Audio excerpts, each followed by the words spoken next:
Oke, sekarang kita mulai. Di sini kami akan berbagi informasi nih sama teman-teman mengenai profesionalitas konselor.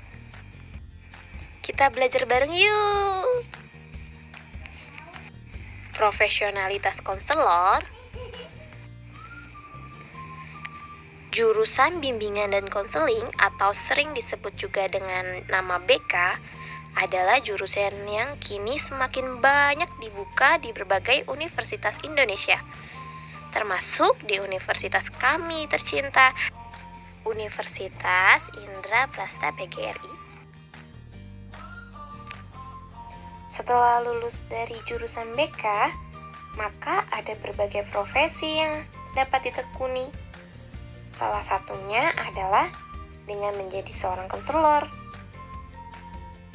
Konselor sendiri merupakan sebuah profesi di mana seseorang memiliki kemampuan untuk melakukan penyuluhan, bimbingan, atau konseling. Karena itulah, lulusan jurusan bimbingan dan konseling sangat cocok masuk ke dalam profesi ini. Mengingat dalam berkuliah, mahasiswa akan banyak belajar tentang ilmu psikologi manusia. Selain harus sudah lulus dari jenjang akademis tertentu seperti dari S1 bimbingan dan konseling, seorang konselor juga harus memiliki beberapa sikap tertentu. Hal ini sangat penting sehingga bimbingan dapat berjalan dengan lancar dan juga efektif.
saja sih sikap tersebut?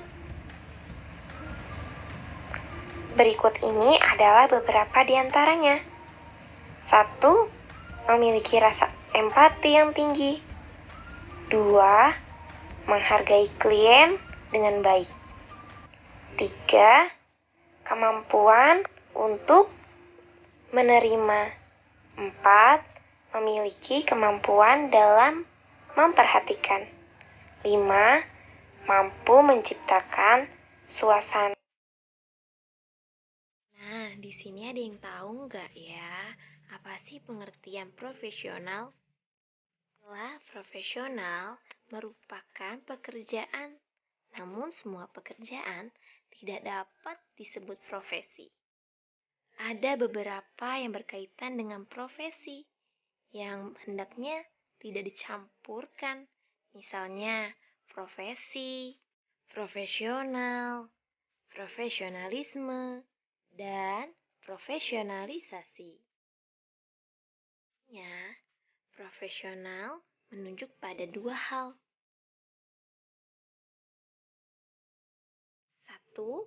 Orang yang menyandang status profesi, penampilan seseorang dalam melakukan pekerjaan yang sesuai dengan pekerjaannya.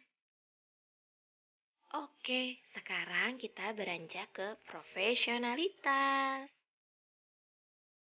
Komitmen para anggota suatu profesi untuk meningkatkan kemampuan profesionalitasnya dan terus-menerus mengembangkan strategi-strategi yang digunakan dalam melakukan pekerjaan yang sesuai dengan profesinya. Profesionalitas merupakan sikap para anggota suatu profesi terhadap profesinya, serta derajat pengetahuan dan keahlian yang mereka miliki dalam rangka melakukan pekerjaannya. Profesionalisasi, proses peningkatan kualifikasi maupun kemampuan para anggota suatu profesi dalam mencapai kriteria yang standar dalam penampilannya sebagai anggota suatu profesi. Gimana sih pentingnya profesionalisasi BK? Pekerjaan BK tidak dapat dilakukan oleh orang yang tidak disiapkan secara khusus terlebih dahulu, karena dituntut keahlian khusus atau kompetensi sebagai konselor atau ahli dalam bidang BK. Profesi konselor itu bagaimana sih? Pelayanan sosial unik berdasarkan teknik-teknik intelektual, diakui masyarakat, dan diselenggarakan dengan memperhatikan kode etik tertentu. Yang kedua, profesi konselor atau pekerjaan yang menuntut keahlian khusus dalam bidang BK. Ketiga, tidak dapat dilakukan oleh sembarangan orang yang tidak terlatih dan tidak disiapkan secara khusus untuk melakukan pekerjaan BK. 4. Profesi konselor spesifik, unik, dan esensial atau urgent. Apa saja ciri-ciri profesi? 1. Profesi menuntut keahlian bagi para pelaku, baik keahlian teoritis maupun keahlian dalam praktik. 2. Keahlian tersebut dipersiapkan secara khusus melalui pendidikan yang khusus sesuai dengan profesi tersebut. Ketiga, tenaga profesional dalam melakukan tugasnya terkait dengan kode etik profesi. Keempat, profesi dibutuhkan oleh masyarakat. 5. Para tenaga profesional tergabung dalam suatu organisasi profesi. Apa konselor disebut sebagai profesi? Ada yang tahu nggak ya? Konselor merupakan suatu profesi karena bidang pekerjaan yang dilakukan oleh para konselor hanya dapat dilakukan oleh mereka yang telah dipersiapkan secara khusus melalui profesionalisasi untuk melakukan pekerjaan. Untuk penyempurnaan profesi BK, maka perlu dilakukan beberapa pengembangan, yang mana pengembangan yang dilakukan 1. Standarisasi pekerjaan sebagai unjuk diri konselor.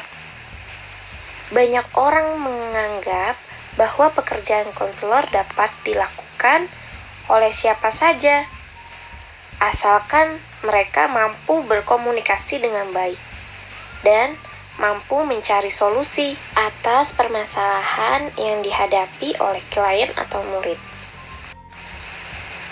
2. Standarisasi penyiapan konselor.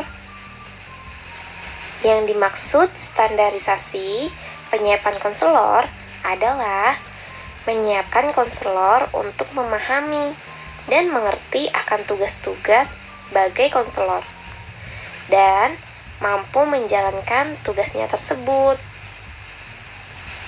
3. Penerimaan peserta didik untuk calon konselor. Seleksi penerimaan peserta didik merupakan tahap yang paling penting dalam penyiapan tenaga konselor. 4. Kegiatan harian. Program kegiatan harian adalah program bimbingan konseling yang dilakukan pada hari, tanggal, dan tempat yang telah ditetapkan dan dilaksanakan oleh masing-masing wali kelas atau guru mata. Nah, kira-kira ada yang tahu nggak ya apa yang dimaksud dengan kode etik? Kode etik adalah seperangkat standar, peraturan, pedoman, dan nilai yang mengatur atau mengarahkan perbuatan dan tindakan dalam suatu perusahaan, profesi, atau organisasi bagi para pekerja, atau anggota dengan masyarakat, menurut Yusuf tahun 2009. Dasar kode etik profesi konselor. Yang pertama, ada Pancasila dan Undang-Undang 1945. Kedua, Undang-Undang Nomor 20 Tahun 2003 tentang Sistem Pendidikan Nasional. Ketiga, Peraturan Pemerintah Republik Indonesia Nomor 19 Tahun 2005 tentang Standar Nasional Pendidikan. Pasal 28 ayat 1, 2, dan 3 tentang standar pendidikan dan tenaga pendidikan. Keempat, Peraturan Menteri Pendidikan Nasional Republik Indonesia Nomor 27 Tahun 2008 tentang standar kualifikasi akademik basic konselor. Kelima, Peraturan Pemerintah Republik Indonesia Nomor 74 Tahun 2008 tentang guru. Tujuan kode etik memiliki 5 tujuan. Yang pertama, menjunjung tinggi martabat profesi. 2. Melindungi pihak yang menjadi layanan profesi dari perbuatan malapraktik. Ketiga, meningkatkan kualitas profesi. Keempat, status profesi. Kelima, menegakkan ikatan antara tenaga profesional dengan profesi yang disandangnya. Kualifikasi profesional konselor. Terdapat ada beberapa macam. 1. Nilai, sikap, keterampilan, pengetahuan, dan wawasan dalam bidang profesi konseling. 2. Pengakuan atas kemampuan dan kewenangan sebagai konselor. Bagaimana ketaatan profesi konselor? Pelaksanaan hak dan kewajiban. 1. Harus selalu mengaitkannya dengan tugas dan kewajibannya terhadap klien dan profesi, sebagaimana dicantumkan dalam kode etik ini, dengan semuanya itu sebesar-besarnya untuk kepentingan dan kebahagiaan klien. 2. Konselor tidak dapat dibenarkan menyalahgunakan jabatan sebagai konselor dengan maksud untuk mencari keuntungan pribadi atau maksud-maksud lain yang dapat merugikan klien, ataupun menerima komisi balas jasa dalam bentuk yang tidak wajar. Pelanggaran kode etik. Mengkaji tingkah laku dan perbuatannya tidak melanggar kode etik. Senantiasa mengingat bahwa pelanggaran terhadap kode etik ini akan merugikan mutu, proses, dan hasil layanan yang diberikan, merugikan klien, lembaga dan pihak-pihak lainnya, serta merugikan diri konselor sendiri dengan profesinya. Pelanggaran terhadap kode etik ini akan mendapatkan sanksi berdasarkan ketentuan yang akan oleh organisasi yang ada di Indonesia, yaitu Asosiasi Bimbingan dan Konseling Indonesia, yang biasa disingkat